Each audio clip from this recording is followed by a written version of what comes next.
Ajay Gautam ji, supreme court ने कहा कि नमाज जारी रहे, नमाज पर कोई प्रतिबंध नहीं होगा ज्ञानवापी परिसर में, लेकिन जो शिवलिंग निकला है उसको संरक्षित किया जाए और उसकी सिक्योरिटी मुकम्मल तौर पर की जाए। अब आगे क्या? देखिए, अब ये कौन सा, एक मिनट में सवाल, और ये कहां से अब तय होगा? एक ये शिवलिंग है ये मान्यता, और दूसरी जो ओवैसी कह रहे कि ये फव्वारा है, तो फव्वारा और शिवलिंग खैचौ चाप मिटे संदेहु, ये संदेह कैसे मिटेगा अजय गौतम जी? सानंद मानंद वने वसंतम आनंद कंदम हत पाप वृंदम वाराणसी नाथम नाथ नाथम श्री विश्वनाथम शरणम प्रपद्ये। अमिताभ जी, सुप्रीम कोर्ट का जो लोगो है उस पर लिखा हुआ यतो धर्मस्ततो जया, यानी कि धर्म की हमेशा जय रहती है, स्थिति रहे कुछ भी, परिस्थिति रहे कुछ भी।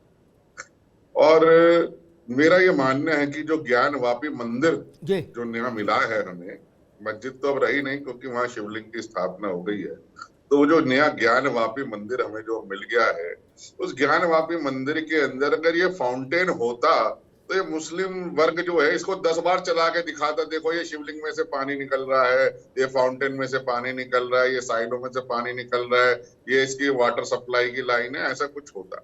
देखिए, अंधा भी देख के, अंधा भी स्पर्श करके बता सकता है कि ये शिवलिंग है, अंधे को स्पर्श करके बता रहा हूँ। और जिन लोगों को चक्षु हैं वो तो चक्षु वाले तो देख के प्रमाणित कर ही रहे हैं।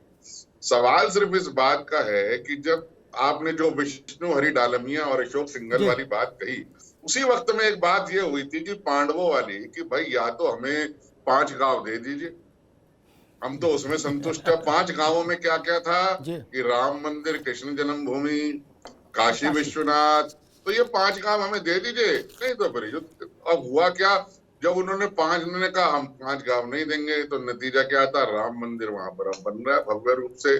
और आप जो है, हम लोग भी अभी आह्वान कर रहे हैं कि भगवाधारी करो तैयारी, कार सेवक की अब आ रही है बारी। तो अब कार सेवा शुरू करने का दोबारा से समय आ रहा है, ताकि वहां पे जो ज्ञानवापी मंदिर है उसको बहुत भव्य रूप दिया जाए, जैसे कि हमने अयोध्या के अंदर दिया। तो अब ये तो इन लोगों को समझना पड़ेगा कि जहां जहां हमारे हिंदू स्वाभिमान और प्रतिष्ठा की बात है, उस पर कोई कंप्रोमाइज नहीं। ठीक ठीक है जी, सर्वोच्च जी आएंगे, दोबारा में आएंगे आपके पास। विष्णु विनोदम जी, आपकी नजर से अब इस प्रसंग में आगे क्या, ये तार्किक परिणति तक कैसे पहुंचेगा? देखिए, इसमें कहीं ना कहीं मुझे अमिताभ जी ये लगता है कि अगर दोनों समाज चाहते हैं कि देश में कोई विवाद पैदा ना हो, क्योंकि ये भारत है, हिंदुस्तान है, और यहाँ शिव राम को बहुत पूजा जाता है, तो इनको समझना चाहिए कि भारत में जहां जहां भी मस्जिदें हैं या मंदिरें हैं वो साथ में लगी हुई हैं। और एक समय था जब मुगल शासन था तो यहाँ पर बहुत उपद्रव किया गया, मंदिरों को तोड़ा गया। और आज समय है हिंदुओं का, तो मेरे हिसाब से कहीं ना कहीं इस चीज को समझना भी चाहिए मुसलमानों को। कहीं ना कहीं ये भी देखा गया है कि ये हिंदुओं से ही निकले गए हैं, इनको कहीं ना कहीं कन्वर्ट किया गया है। तो इसको अगर ये लोग नहीं समझेंगे तो विवाद ज्यादा बढ़ेगा।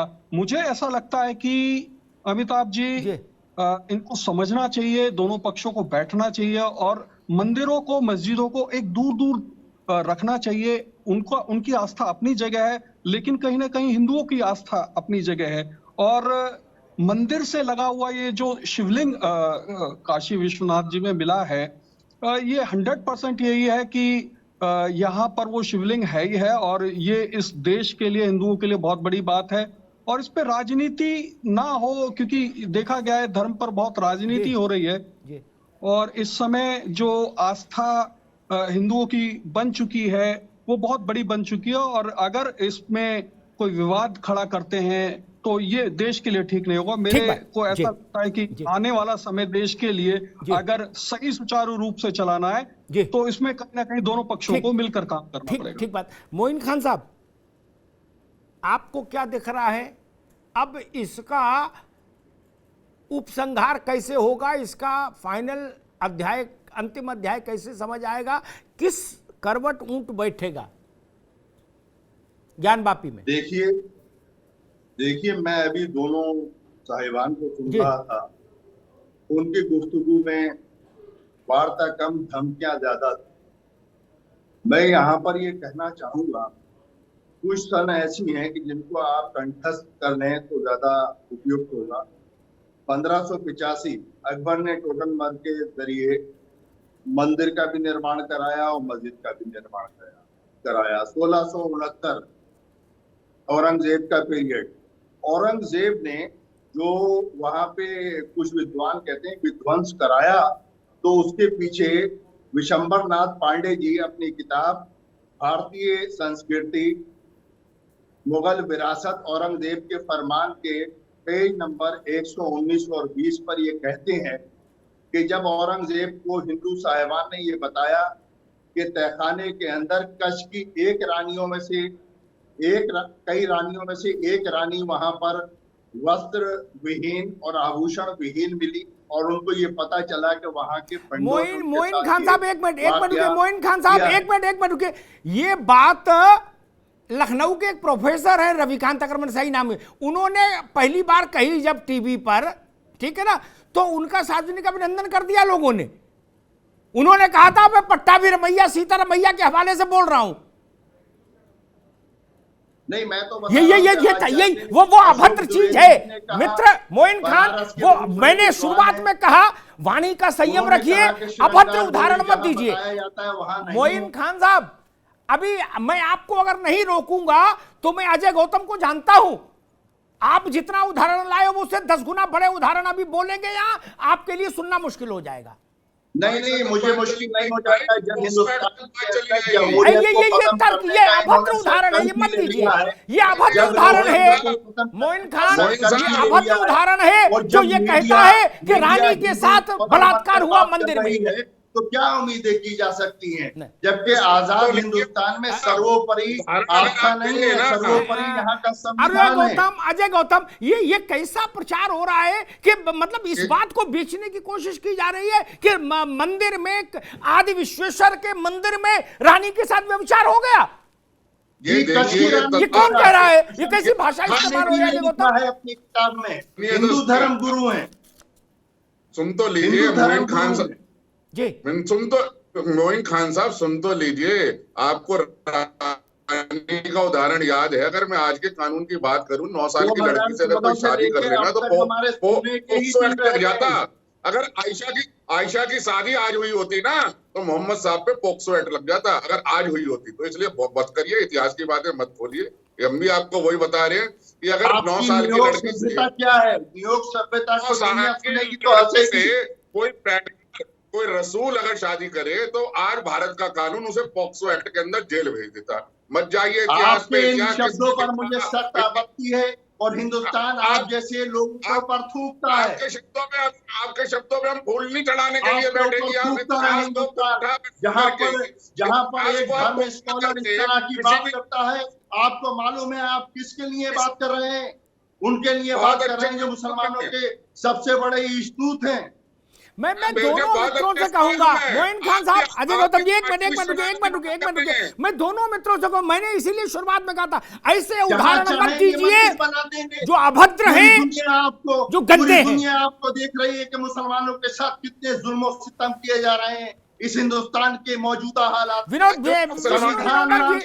विनोदन जी, ये जब कोई ये थ्योरी बोलेगा कि औरंगजेब इतना महान था, अजय जी एक बार रुकिए, कि औरंगजेब इतना महान था, इतना अच्छा आदमी था कि उसने हिंदू रानी के साथ मंदिर में व्यभिचार हो गया, जब उसको कान में आके किसी ने बताया तो उसने मंदिर गिरवा दिया।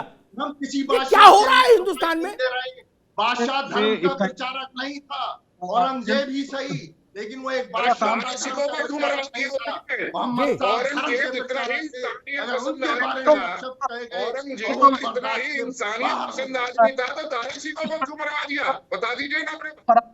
मेरे हिसाब से पब्लिक तक बात नहीं पहुंच पाएगी। इसमें इनको समझना है कि ये हिंदुस्तान है और हिंदुस्तान में कहीं ना कहीं हिंदुओं की बात को समझना चाहिए। आप अपनी आस्था को समझिए, हम लोग बात को समझना चाहिए। गंदी बात कोई मत करो भैया।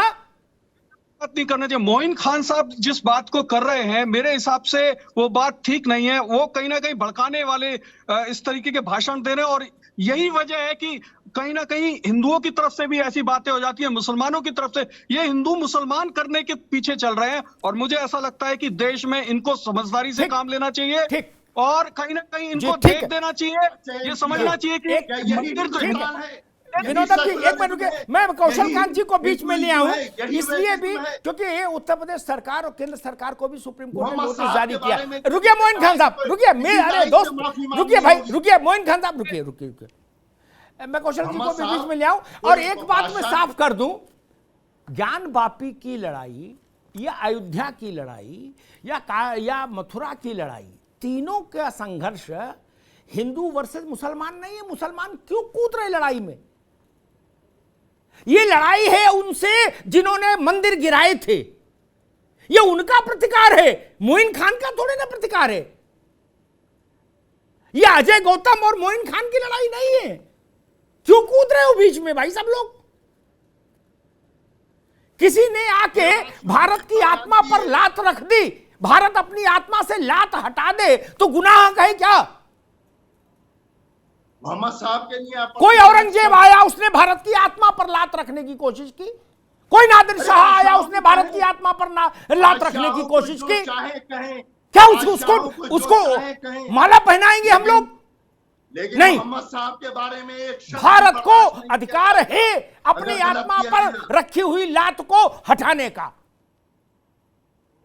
यह राष्ट्र के स्वाभिमान का मसला है, सम्मान का मसला है। हिंदू मुसलमान की लड़ाई कहां है? हिंदू मुसलमान की लड़ाई तो इन्होंने शुरू इसको हिंदू मुसलमान की लड़ाई मत बताइए। कौशल कांत जी, अब आप लोग भी अभी लग्घी से पानी पिला रहे थे। लग्घी तो जानते होंगे क्या? दूर बैठ के आनंद ले रहे थे, फुल मजा पूरा ले रहे थे, हैं? लेकिन दूर। सुप्रीम कोर्ट ने यह काम अच्छा किया कि दोनों हुकूमतों को भी नोटिस कर दिया कि भैया दूर बैठ के आनंद मत लो, आओ मैदान जंग में, बताओ आपकी भूमिका क्या है, आपकी राय क्या है।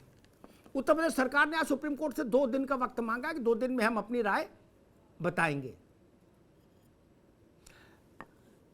आपकी दृष्टि से, आपसे मेरा मतलब भारतीय जनता पार्टी और उसकी सरकार केंद्र और लखनऊ की, इस मसले का अब तार्किक परिणति क्या है? अमिताभ जी, अगर हम इतिहास में जाते हैं तो ये समझ लीजिए कि 1936 के आसपास एक केस हुआ था, 1937 में।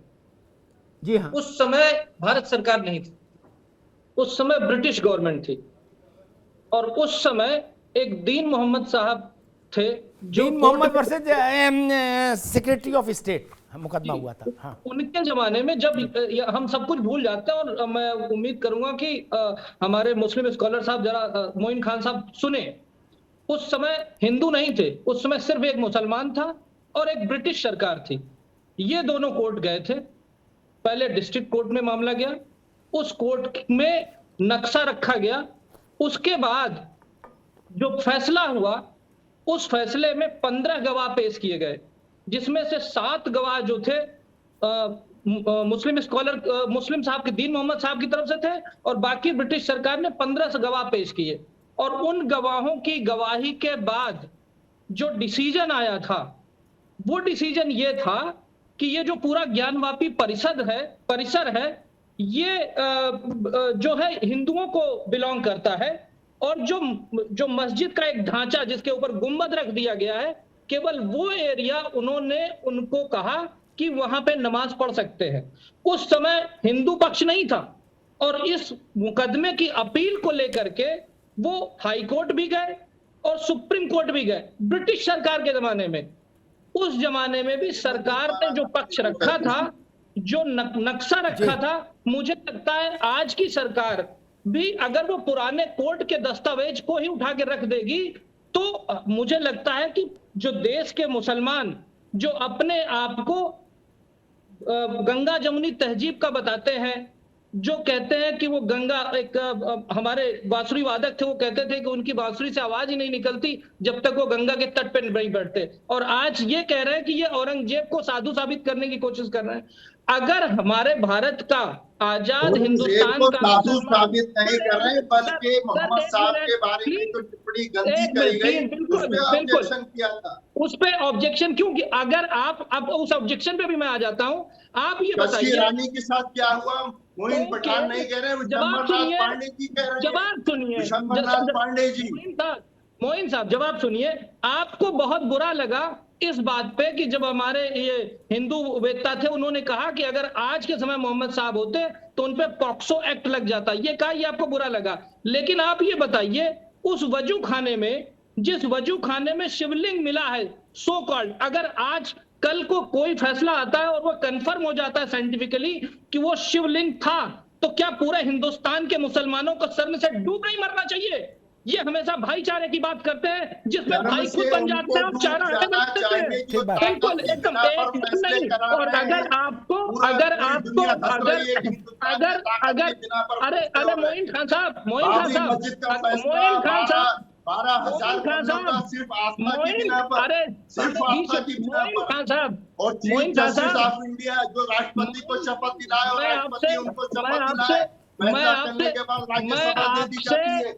मैं आपसे हाथ जोड़ करके विनती करूंगा कि अगर एक किताब छपी थी 1920 से 25 के बीच में, रंगीला रसूल नाम की, उस किताब के छपने के बाद उसमें जो लिखा है और उसको कोर्ट में टेस्ट किया गया, बड़े बड़े इमाम बुलाए गए, बड़े बड़े मौलाना बुलाए गए, जाकर के नहीं मैं एकदम मैं जो भी बात कह रहा हूँ ये कानूनन बात कह रहा हूँ। उस समय लाहौर की हाईकोर्ट थी, लाहौर की हाईकोर्ट में उस संपादक के खिलाफ मुकदमा चला और उसमें जो तथ्य लिखे गए थे उस तथ्य को कोर्ट में तौला गया और उसके बाद सारे मुस्लिम स्कॉलर ने जो उसमें लिखा था उसको सच माना। ये मैं नहीं कहता, ये इतिहास कहता है। और उस समय हिंदू की सरकार नहीं थी, हिंदुस्तान नहीं था, उस समय लाहौर में की कोर्ट थी और अंग्रेजों की सरकार थी। तो सर जो फैक्ट है, जो साइंटिफिक फैक्ट है, आप जा करके, मैं आपसे रिक्वेस्ट करूंगा कि लाहौर के उस कोर्ट के एक्ट को निकाल करके पढ़िए और रंगीला रसूल नाम की किताब पढ़िए, आपको आपका आईना देखने को मिल जाएगा। ठीक, एक मिनट भाई कौशल कांत जी भी आज फुल फॉर्म में है। वो आज छक्के से नीचे मार ही नहीं रहे, चौका भी नहीं मार रहे, छक्के चक्का मार रहे। मोइन भाई रुकिए, मोइन खान रुकिए, एक मिनट रुकिए, दो सब लोग रुकिए।